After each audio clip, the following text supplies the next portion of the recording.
national interests and Vision 2030. It is the justification of this process through it as well.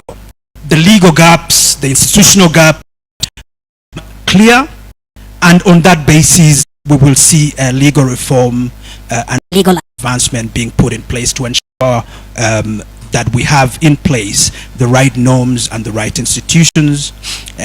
We hope to secure enhanced policy consistency as well as legislative oversight on your part. But most importantly, I think you're aware that, and I think Matthew Kemp's made this clear, the international dynamics at play at the present demands, I think, a new way of carrying out foreign policy. It demands agility, it demands responsiveness, it demands an acute appreciation of what the national interest is. It demands that there has to be a constant adaptation and upgrading of our capabilities in order to meet emerging challenges that our country and our region faces. And with that, therefore, in mind, Excellency and honorable members, it requires that we have sufficient support, particularly resource support, to be able to drive that policy.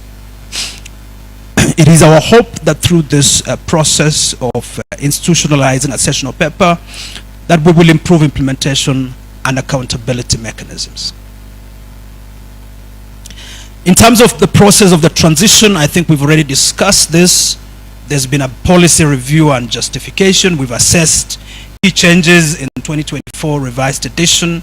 We've carried out comprehensive stakeholder consultations, and the drafting of the sessional paper was done, and like PCS mentioned earlier, Cabinet approved it, and it has been submitted to Parliament for purposes of hearing and submission, and as well as final debate and adoption. It is our hope that it will be adopted in the near future and integrated into national policy and budgetary planning. I think I alluded to what we call the focus areas. There are 8 of them now, but like I say, they don't exist in isolation. They don't stand, they can stand on their own feet, but they interact in a very dynamic environment, and that's why I made the allusion that we're talking about concentric, mutually reinforcing concentric circles which define our priorities. You can see from these an appreciation of new and emerging areas of foreign policy. I think we have discussed, for example, matters of environmental and climate change, and more fundamentally matters science, technology, and innovation.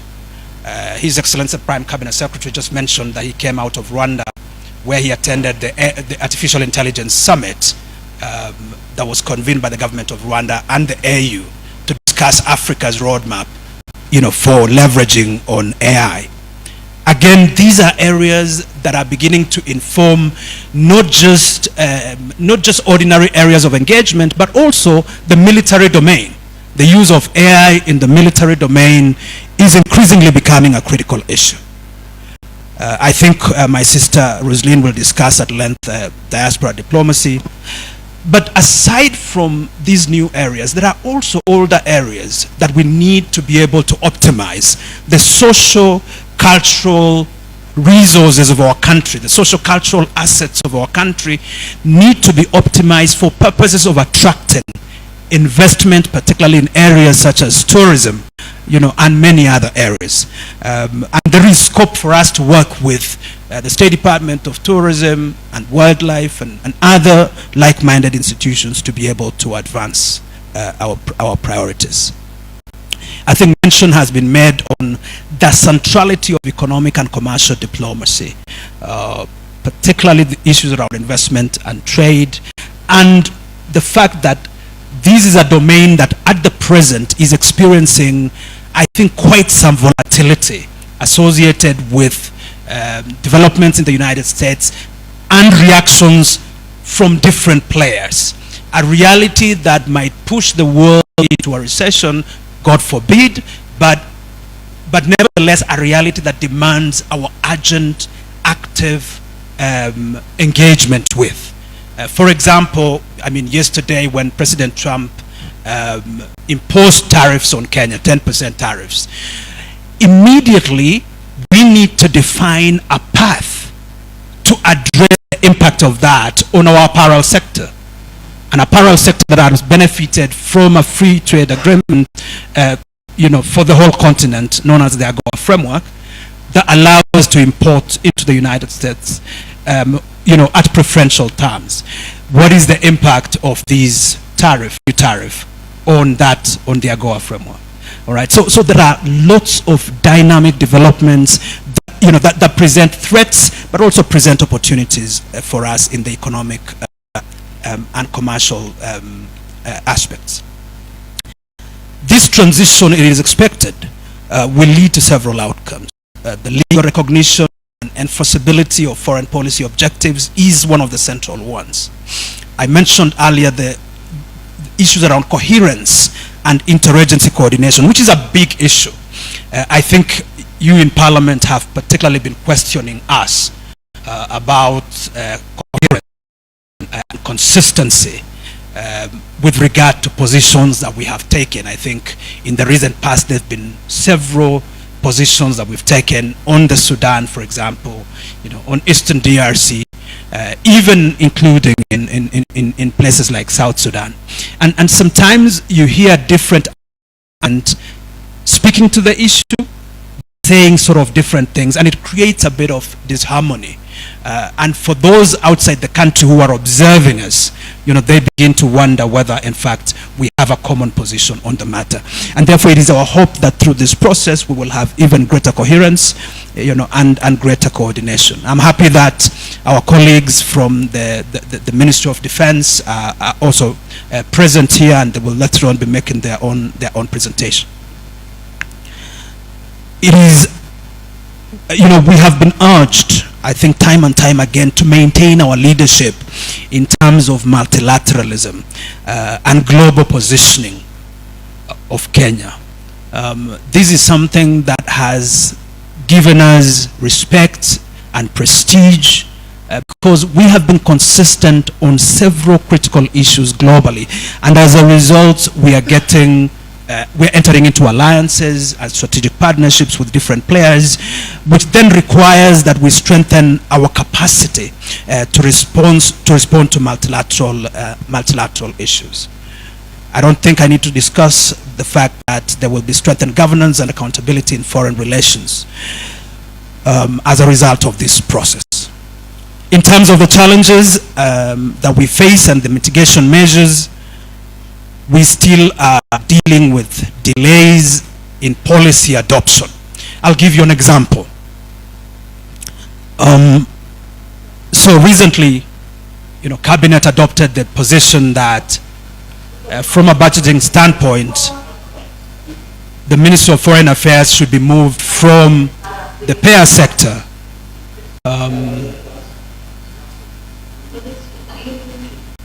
like I mentioned, we have a virtual audience of our ambassadors in different regions.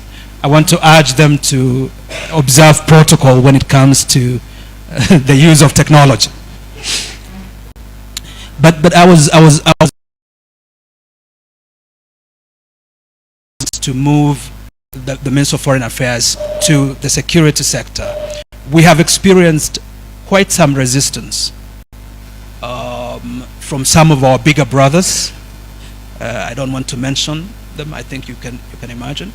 And that resistance means that those expectations on our parts has been undermined, and it means that the programs that we had put in place to address some of the constraints and to strengthen our diplomatic engagement, you know, would not be realized. And again, we really hope that this is something that Parliament, through your distinguished committee, can be able to help us deal with. I think that deals with both bureaucratic and political resistance, as well as the resource constraints that I mentioned. In terms of mitigation measures, I think we are doing everything, ladies and gentlemen, to continue engaging stakeholders, to explain ourselves, and to put ourselves forward with regard to why we do what we do, and link it to the critical delivery of government. We have enjoyed political and legislative goodwill of your committee. We hope that that goodwill will extend to Bunge writ large, particularly when it comes to the discussion of the sessional paper on the floor of Parliament. We are beginning a campaign on policy advocacy and awareness creation at Mashinani, and you will be seeing the results of this, you know, in the near future.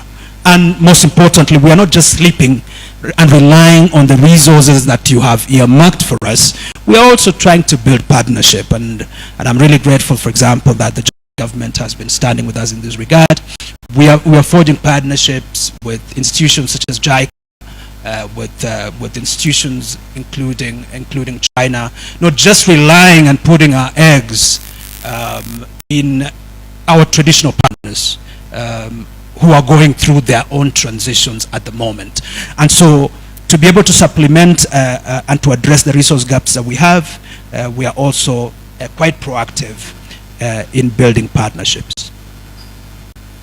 To conclude, ladies and gentlemen, this is the first time our foreign policy is being transformed into a sessional paper. I think very few countries have gone this far. It will give our country an opportunity to own our foreign policy priorities and develop a common understanding across administration, so that it will not matter that there will be a new administration in 2 years. It will not matter who that will be, because we will have a joint or a common and a shared understanding of what our priorities are.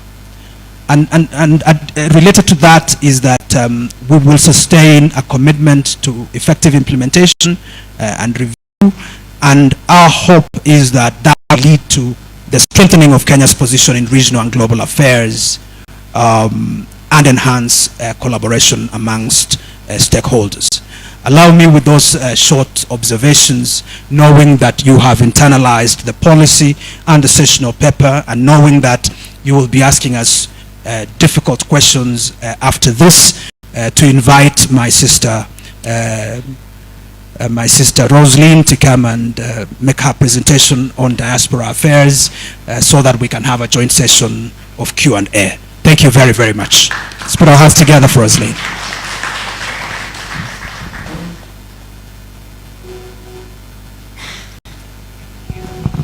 Thank you, PS Singoe. No?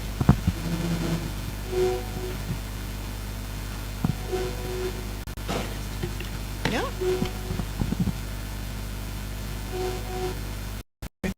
Okay. Thank you, colleagues. I'd like to pick up the conversation. Is this a siren or what is this? Okay, I'll attempt to proceed, and I hope you will put up the presentation. Could we have the presentation up? But so picking up on where my brother Singoe has left off, I want us to have a conversation about what should guide our conversations on diaspora diplomacy and the diaspora broadly speaking, as we get into this these deliberations on the sessional paper. So I'll be raising more questions than answers.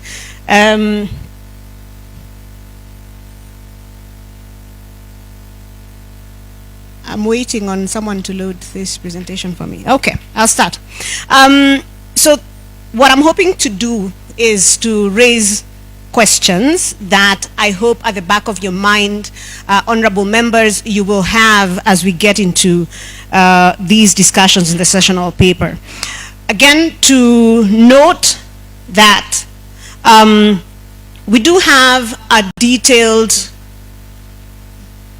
document, the Diaspora Policy 2024. Okay, this is not working. Check.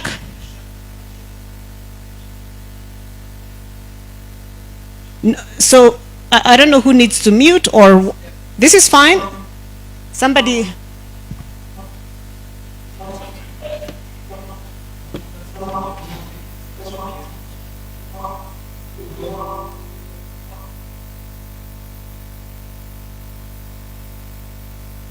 I do hope that we can still have them join the meeting. This is this is important.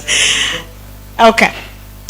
So so to note that we do have a diaspora policy, the long form document of some of the things that I'm raising, honorable members and colleagues, that really goes in depth, not just into diaspora diplomacy, but our approach to the diaspora more broadly. And I want to thank the vice chair of the committee for being with us when we launched the diaspora policy. I believe it was a month ago. Okay. The first slide, number 2. Number we keep in pace. Slide number 2 is familiar probably to all of us. Certainly for Bunge, I think every time I have come to ask for money, I have shown you this very colorful slide. And I think we're all familiar with I hope we're all familiar with what the mandate of the State Department is, but importantly what our approach to delivering that mandate is, where we begin from the ground up, we protect diasporians, we engage, we empower them, and lead to prosperity not just of our diaspora, but of this nation.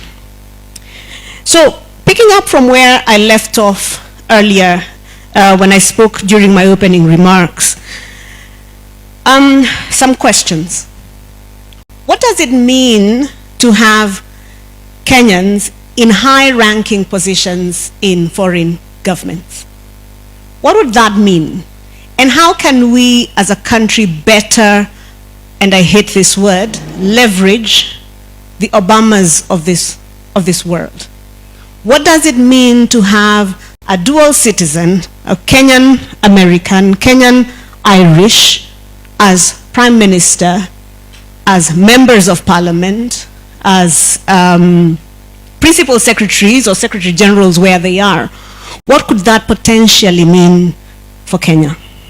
We're beginning to see some of that. In the last few months, we've explored what relationships with leadership or diasporians in leadership in places like the US can deliver in terms of tangible goods for Kenyans. So, questions.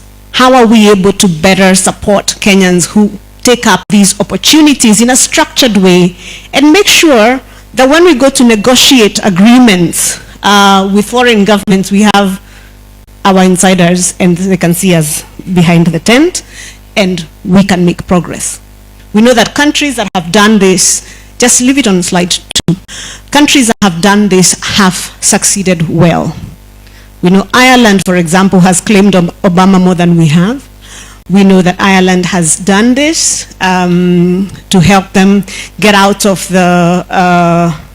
leveraged the Irish in the US to help them get out of and support the Northern Irish, I'm really struggling with this light, situation, and Northern Ireland situation, and so on. Okay. So, but what does it also mean to have Kenyans leading Google, leading Amazon, leading companies that are now so large that it has meant that leading these companies that are now so large that they have taken almost a national or supranational life. that governments now negotiate with Amazon, or governments now negotiate with Google in the same way you would negotiate with a country, with Coca-Cola. What does it mean to have a Kenyan national leading this kind of budget or influence and so on?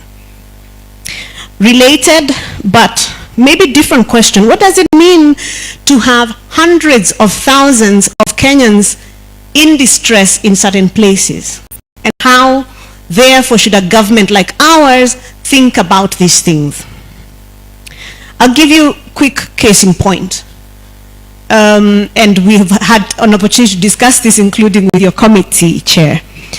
When a crisis broke out in Lebanon, one of the biggest, it's almost as if the world stops and suddenly we have to attend to some of the most vulnerable people among us. But think about the numbers we have, for example, in Saudi Arabia, 300,000 Kenyans. About 200,000 of those are domestic workers. You literally have 200,000 of your nationals in people's homes. You don't have as good access to them as ideally you would have accountants, lawyers, engineers, and so on. So what does it mean to have those kinds of numbers in those kinds of situations, and how do we ought to think about it? The sessional paper is in good company, policy-wise, so to speak. We have a very robust policy framework that speaks about a lot of things diaspora. Think about the Global Compact on Safe, Orderly, and Regular Migration that talks about how we ought to think about migration, which Kenya has been leading. By the way, Kenya is one of the champion countries for the GCM. And think about the SDGs. You can think about AU Agenda 2063 and how it sees the diaspora as a critical player in the future of Africa. You can think about the EAC's Vision 2050 and the work we've done in the EAC diaspora policy, where Kenya is leading the formation of an EAC diaspora policy. You can think about others like the IGAD Regional Migration Policy Framework, Vision 2030, BETA, of course. And closer home, you can think about the Constitution of Kenya 2010 and its very generous rights, including dual citizenship and all of these things. But zeroing into today's conversation, why diaspora diplomacy? I've asked some questions around what would it mean then for us to have these very well-placed people in places that can make a big difference for Kenya. But if we have to ask ourselves questions about why should we care about the diaspora and diaspora diplomacy within this conversation, and why we need to be discussing this, and how therefore we need to be thinking about this in the sessional paper, very quickly a few points to think about would be numbers. I already mentioned that we have some 4 million Kenyans living in the diaspora. Again, larger than the daytime population of Nairobi. It is a huge group of people, but it is growing every day. We know in the last 2 years alone, it's grown by over 200,000 of the people we can count. There are many others we can't count. But also because of our demographic, we are an extremely youthful population. We have a median age of 19, and thinking about what the world looks like in terms of demographics, we can expect, and in fact we have prepared for it, we can expect migration to continue. And I believe exponentially. In the next few years, we will have 5, 6, 7, 8 million Kenyans living abroad, because we have a labor mobility program. Kenyan students continue to go abroad, but also a number have settled and are having children, and now we have second and third generation Kenyans. But we also have to remember that our people, wherever they are, including in the diaspora, are our national interest. And our national interest must always be protected. They're also a national asset, as I have demonstrated. Perhaps every MP here has reached out to me at one point or another when there has been a distress matter from your constituents. Perhaps every single one of you. And it is usually a matter of urgency and utmost that requires, speed for resolution. These are political issues. And the distress of Kenyans is not something that is happening far from us. It is something that touches on all of our work every single day. Every day we have to deal with these things. But we also can speak about the potential for investment, for engagement, for enterprise, and so on. Let's go to the next slide, please. So the nuts and bolts of our diaspora diplomacy look like this, right? So we have the rights, welfare, and interests of the diaspora in one bucket. We have the investments, remittances, and technology transfer, and I'll get to the other two shortly. And when we talk about rights, welfare, and the interest of Kenyans, we have the work that we do around BLAs and the need to support that a little bit better. I suspect we have two systems going on, or we have joined the meeting as two different computers that are close to each other. Yeah, okay, very good, thank you. And part of the work we are doing within that bucket of diaspora diplomacy also is to develop a framework for social security transferability and portability. Issues of social benefits portability that you will see coming up mean that after Kandia has worked in Germany for 10-15 years, he's able to actually withdraw his pension and all of his social benefits and move with that social benefit back home. Then he's able to invest it here and so on. And these systems don't exist, but this is something that we are pursuing. Of course, there's work around reintegration, supporting consular services, and we've talked about mobile consular services at length, and conducting civic and voter education and so on. And I am aware that you recently met with the technical working group from the diaspora on issues around diaspora voting. The work we do, of course, around investments, remittances, and technology transfer is enhancing diaspora savings. We are working on a diaspora bond, as Waziri will probably mention a little bit later, reducing the cost of remittance. Skills, knowledge, and technology transfer is a critical piece that we are doing, and so on. The next slide, on diaspora engagement and partnerships. We're talking about structured engagement mechanisms, supporting registration of diaspora, encouraging diaspora to be brand ambassadors, the diaspora awards that we started last year, the formation of a diaspora summit, and so on. And then, of course, the other thing that this committee and I engage on much is the work on global opportunities for Kenyans.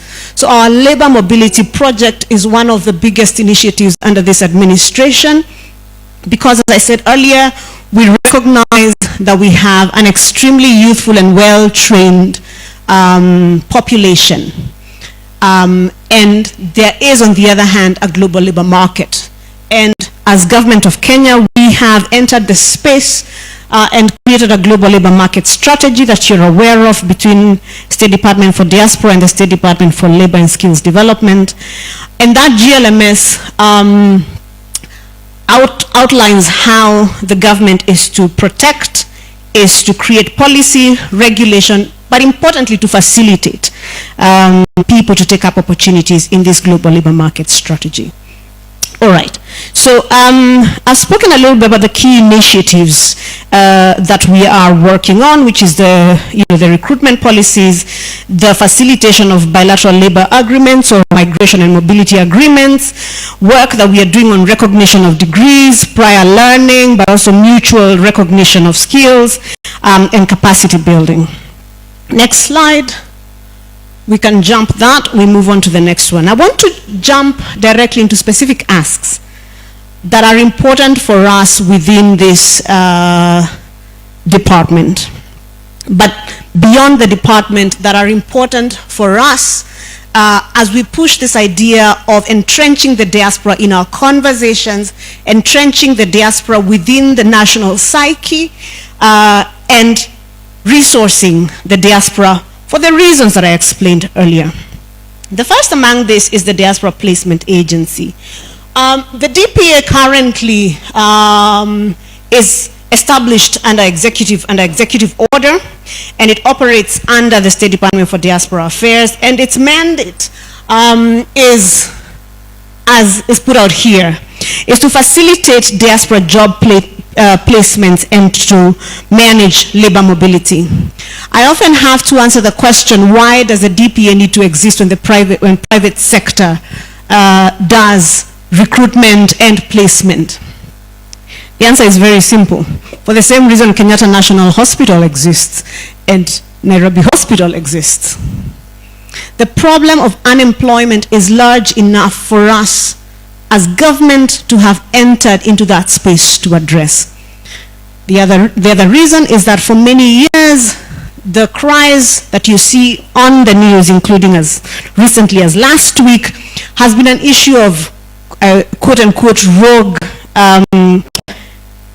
agencies that have either taken people's money, have not supplied the jobs that are promised. People have been trafficked, as this committee is particularly aware, and so on. But the DPA does an important job. Not only does it connect Kenyans with opportunities abroad at no cost to the Kenyans, it promotes access to international job markets. As all of you here are aware, the spaces that the government can go into that private sector will not be able to go into. But there are also very often conversations at a government-to-government level that will not, where governments will not engage private actors. Beyond that, the DPA is tasked with developing Kenyans' talent brand and managing that brand. You will hear often that Kenyans are very hardworking, Kenyans, show up, Kenyans wakona kujituma, and so on. That is a brand that must also be safeguarded. It must be highlighted, it must be safeguarded, and we've done some work around this, including, a branding material that helps explain to foreign governments and employers what they need to expect from the Kenyan talent.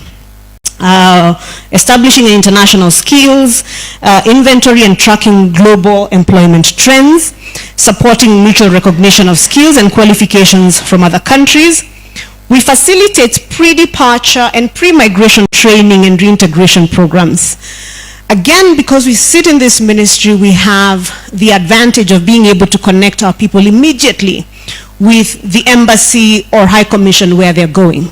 We're able to connect them with diaspora associations where they're going and basically simply tell them, if you go to this country, don't hold hands in public, okay? If you hold hands in public, utakamatwa, and you will be in jail.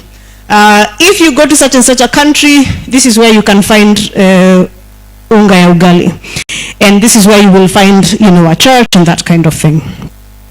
But we are also advocating for policy improvements related to Kenyan workers abroad, providing ethical recruitment oversight, but also working with private recruitment agents just to support them to do this work better, because we understand that they're a critical player for this, for our labor mobility program. Okay, so next slide. The strategic importance of the DPA, and members, this is important for us, and I think for all of us to understand, because it is an agency that will need a lot of your support. Okay, so of course there are other players including NEA and so on, but NEA's, National Employment Authority's major job is to actually regulate the private recruitment agencies and not necessarily to provide these particular opportunities. If you look to the bottom, so depending on where you're sitting, right or left corner, nearest to Honorable Koech, is the strategic benefits of the DPA is to create these opportunities abroad, to support economic growth through remittances and skills transfer, to encourage diaspora engagement, but also to deal constantly with the question of, are we doing brain drain or are we doing brain circulation, by offering structured return pathways, including through what I described Kandia's social benefits portability. The second issue is, no, we can proceed to the next slide. The second ask is this, and we've discussed it in our various Bunge interactions. The need to have officers on the ground is critical. we all know that the missions have been under-resourced and understaffed, and Pia Sing'oei has already spoken to that. And I expect she'll speak to it at a little more. But the work of diaspora officers is very different from the work of trade officers, from the work of political officers, or any other officers who are on the ground. In certain key missions, having diaspora officers is critical to the delivery of the work. In places like Saudi Arabia, where we have 300,000 people, the core mandate of a diaspora officer there is welfare. Okay, ensuring that people are being treated right, ensuring that people have a place to go, they can be connected. The purpose of a diaspora officer in places like Germany is to ensure that this agreement that we have signed actually grows legs and helps Kenyans find opportunities in these companies. Okay, so the posting of diaspora officers in these strategic regions allows us to actually grow legs under this State Department. Otherwise, we continue to service the diaspora as a satellite office and unable to discharge our mandate. And their functions, of course, are, coordinating our policy and program for the SDDA, supporting welfare, engaging national development initiatives, remittances and investments, which is critical, strengthening our collaboration between the diaspora and the government, cultural matters, educational exchanges, but importantly, providing timely information and policy updates. When we negotiated the German migration agreement last year, we relied heavily on, go back one. When we negotiated the German agreement last year, we relied heavily on the support of diaspora volunteers. Diaspora who've been there a long time, who could tell us, this is some of the things that you need to think about, this is what you need to push for, this is what you need to understand. And of course the embassy staff as well. But when you have somebody whose entire job is to work with the diaspora, to establish welfare networks, to work with them to ensure remittances are going up, to work with them to bring in job opportunities, tourism and so on, then it becomes that much easier. The third ask is one that you're very familiar with, which is the diaspora safe houses. I will speak very lightly to it because I want you to hear from the horse's mouth at some point, and I know when you're talking about financing the foreign policy and investments, this is one of the things that will come up. I was mentioning to the deputy chair of the committee this morning that I believe the entire committee is aware, and really all of us here in the room are aware that we've had a crisis in Myanmar and Thailand, a crisis of human trafficking. And about 3 weeks ago, because of sustained pressure, some raids occurred on the scam compounds where many nationalities, including Kenyans, had been kept. And Kenyans were able to be rescued and have been at the border of Myanmar and Thailand for some time as they are processed according to Myanmar law and Thai law to ensure that they are truly victims of human trafficking and they're coming home. I'm happy to report that the last group arrives tomorrow at 1 p.m. So there is quite a load off my shoulders as far as that is concerned. But this is the situation across many places. Because of our youthful population and because of labor mobility, you also have human trafficking traveling under labor mobility, firstly. Secondly, even in places where labor mobility is legit, you still have distress cases where people must be housed somewhere as their cases are being resolved. It is no longer an option for us not to have diaspora safe houses. Because what we do by not having safe houses is we actually leave people open to all kinds of wickedness. And we have seen it. Where we do not have safe houses, and I am happy to say, I'm not happy to say it, but Waziri, allow me to say it here, where we don't have safe houses, Kenyans are exposed and they have been in vulnerable situations, they are able to escape from their sometimes employer, sometimes their captors, they're able to escape human trafficking. Very often they have ended up in commercial sex work, because how do they put a roof over their head? Or they have ended up being trafficked to a second and third person.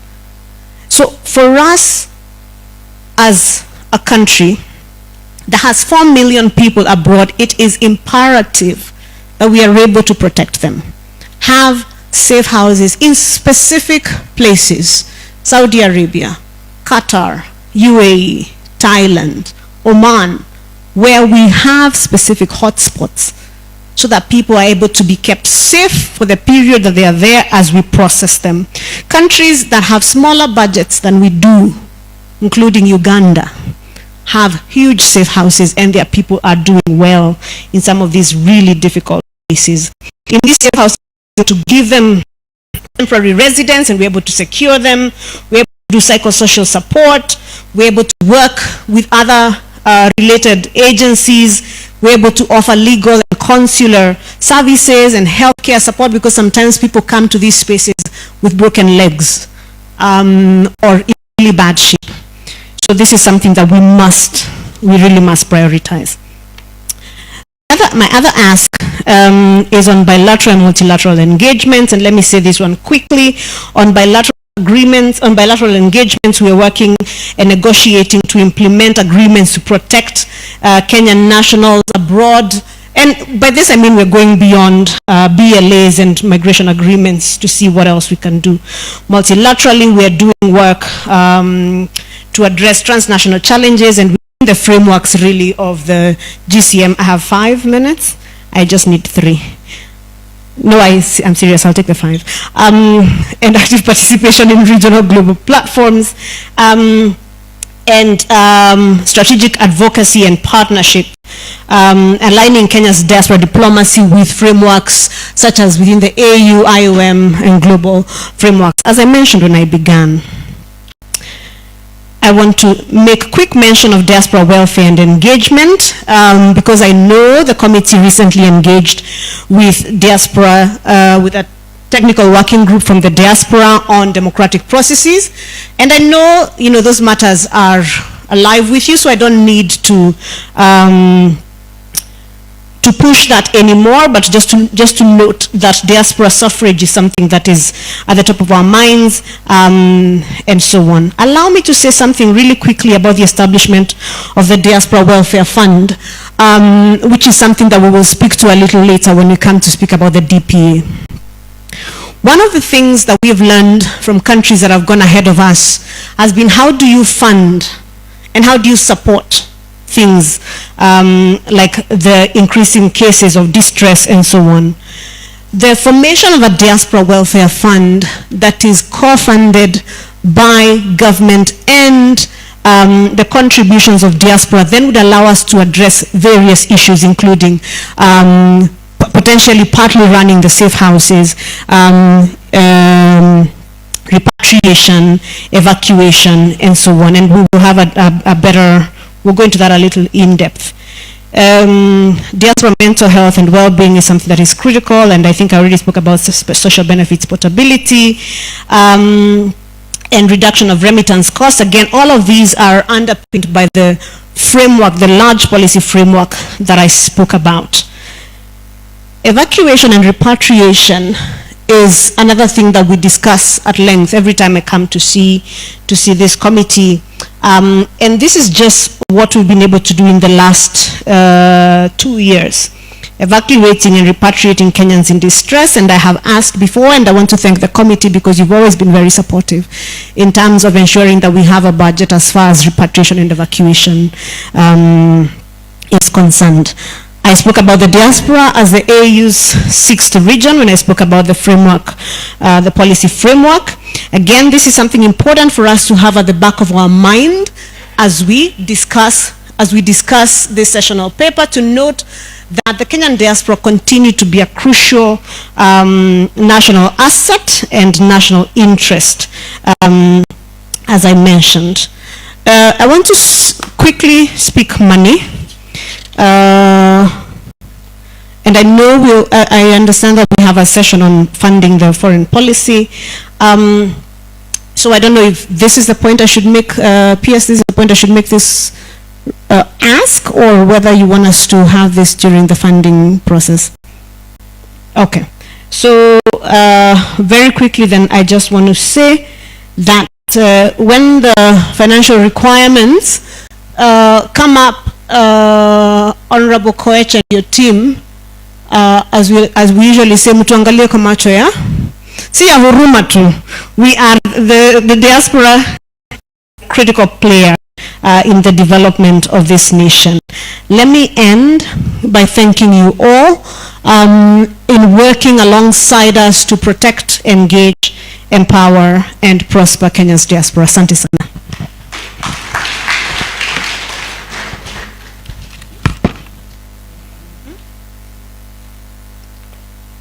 Shall I? Who is speaking next? Oh, you're the MC. Thank you very much, PS. Let's appreciate PS once again. Now, Your Excellency, honorable members, ladies and gentlemen, I just want to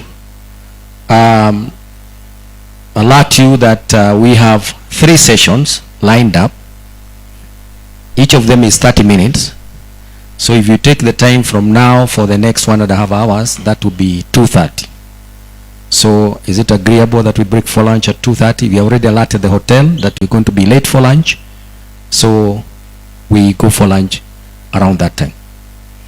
And these sessions are going to be, we are going to have presentations, and we are going to have discussants. And I would kindly ask the presenters, sorry.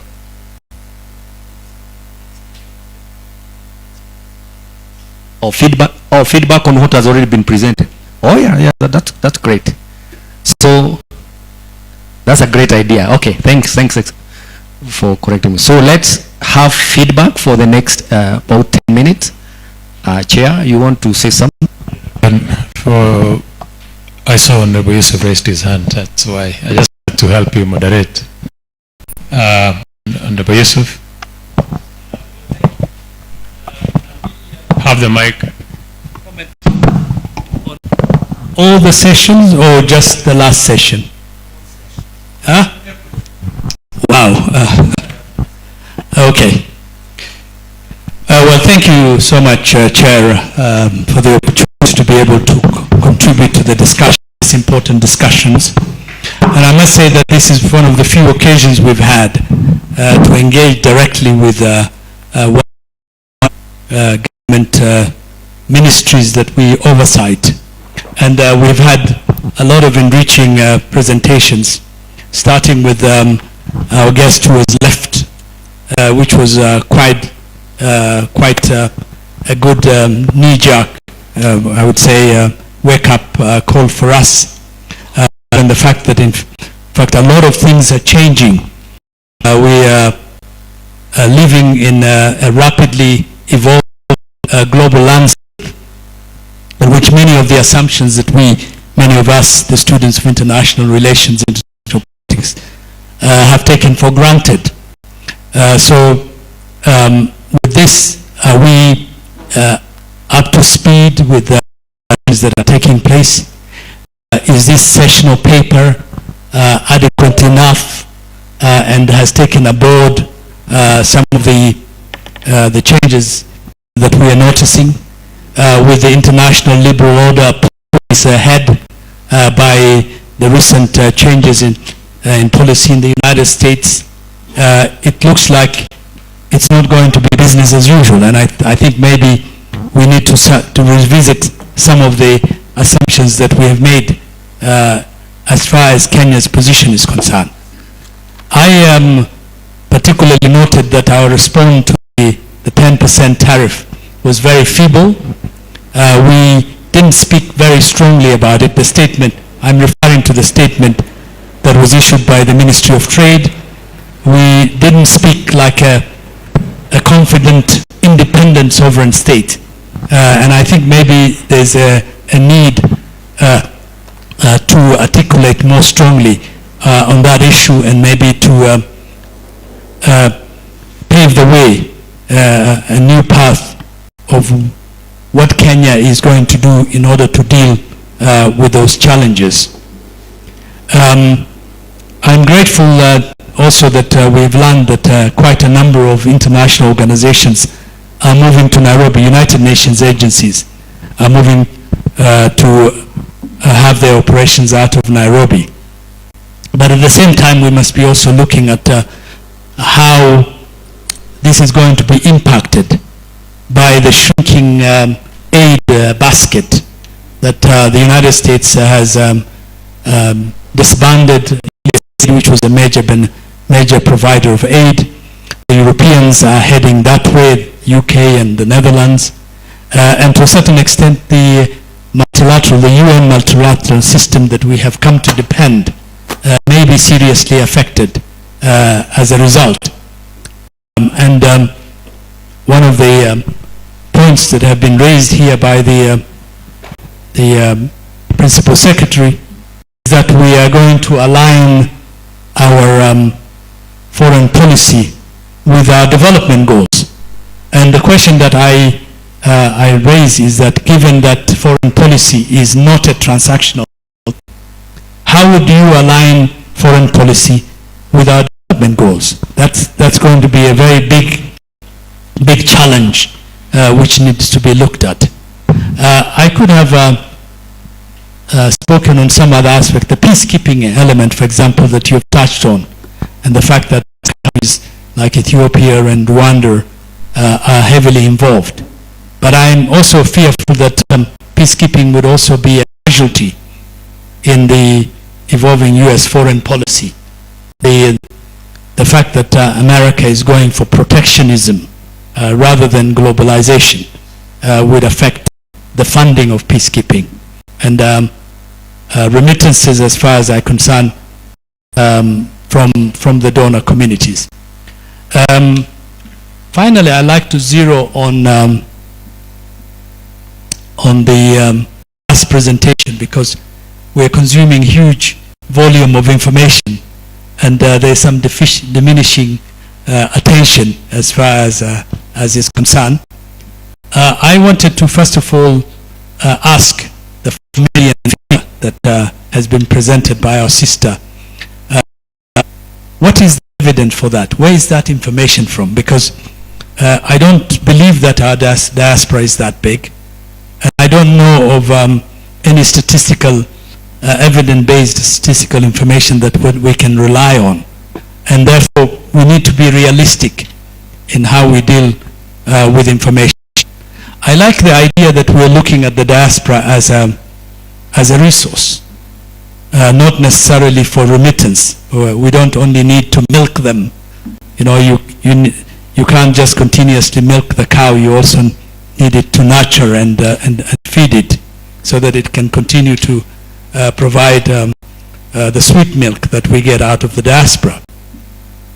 But looking at our diaspora from this perspective of, for example, the Israeli diaspora or the Irish diaspora, the Jewish diaspora, and many others, may be a little bit of a struggle for us, given that Ireland and the Jewish community and some other countries, their populations have social, economic, and political base in the countries they are, for example, the United States.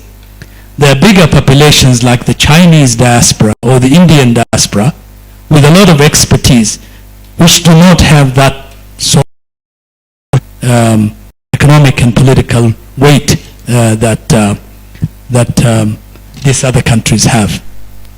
So I wanted to say that the labor mobility that we have known is going to be declining because of United States policy of going inward, and the political influence of our diaspora is not going to be that strong, given the fact that the U.S. now is deporting many diaspora people, including people with the green card. And then finally, I wanted to say that I noticed that there is a growing duplication between diaspora and the Ministry of Labor. This duplication is rather surprising given the fact that the Labor Ministry is the one with the system, the legal framework on matters relating to the labor market and employment. And I'm wondering why the Ministry of the Department Diaspora is not strengthening its position in other areas and filling the gap, rather than taking some of the work that is traditionally that of the Labor Ministry. And then finally, let me express my opposition to safe houses. I don't think it is a great idea to create an unnecessary layer, because I wanted to ask directly also, what is the number of stressed Kenyans whom you have kept in a safe house in the last 12 months? The number must be very small, and we could cut costs and not take over a much bigger role in expanding that particular role by keeping them in bed and breakfast places. And I've been in the diaspora, and I think that it is doable in that sense if we keep to the role of the diaspora department. And the other, finally, I want to know the breakdown. We have embassies all over the world. Other embassies not looking at diaspora, and officials in embassies whose work is related to the diaspora. Because I thought that is all what our embassies do. So why does the Department of Affairs want to place officials? Why don't you designate officials who are already there to handle diaspora issues? Because after all, we are a poor country. We're not going to expand our budgets all the time. We need to be economic. We need to be smart. And being smart means, rather than creating new positions and placing them in foreign affairs, we can make use of those who are already there and designate them as diaspora affairs. They can be transferred, but duplicating a whole list of officials that would be posted, like labor attaches, trade attaches, and those are specialized areas, and we cannot cover every country where we have trade. So those are the main issues that I like to share towards this discussion.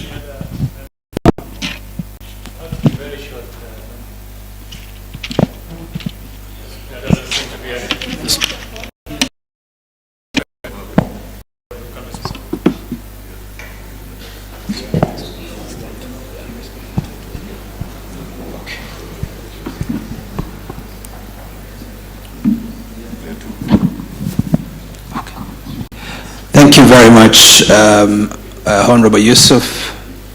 Such difficult questions. Number one is sessional paper up to speed given the challenge. I think number one is to say that the foreign policy and the sessional paper already anticipated and took into account the ruptured multilateral order. It appreciated the chaotic lack of cooperation in the multilateral arena that was already impacting, the way in which we address issues collectively. It appreciated further an emerging multipolarity, noting that U.S. hegemony, as it were, and the hegemony of the global north was in recession. It therefore called upon the country to adopt a much more pragmatic posture, a diplomacy, a strategic, an alignment engagement, and a diplomacy that will build partnerships across different parts of the world. So it already envisioned, to some extent, the disruptions that we are witnesses to. I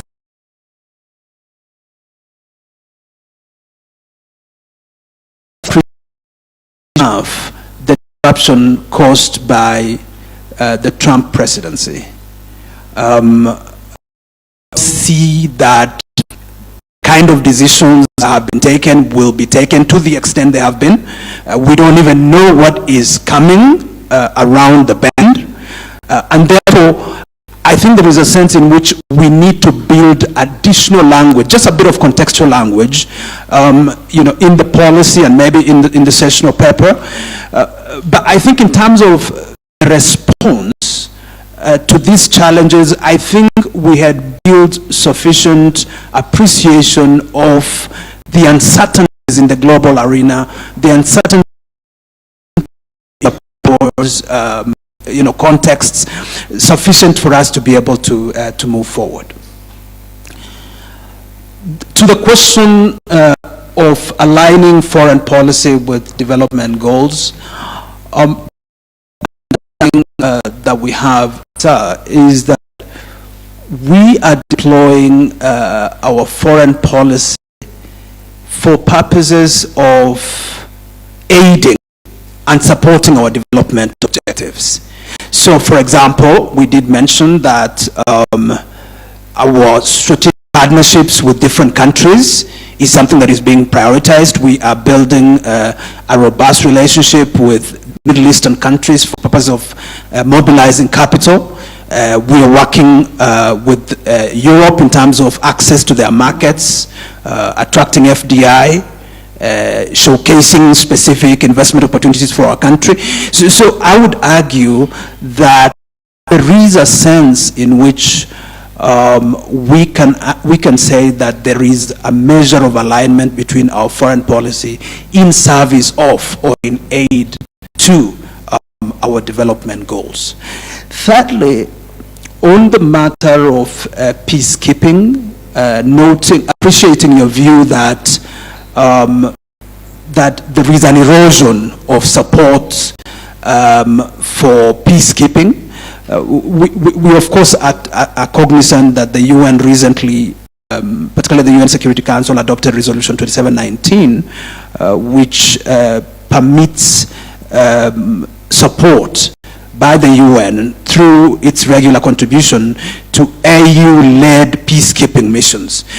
Might be peacekeeping missions that are sanctioned by the African Union, for example, that could receive direct contributory support from the UN on the UN regular budget, not on voluntary funding, from different member states, which means that there is still a measure of stability and certainty, kind of resource envelope that the UN has that we can be able to tap into for purpose of peacekeeping, which means that the call by the Cabinet Secretary for us to prioritize peacekeeping as an arena where the country can play an important role, I think is valid.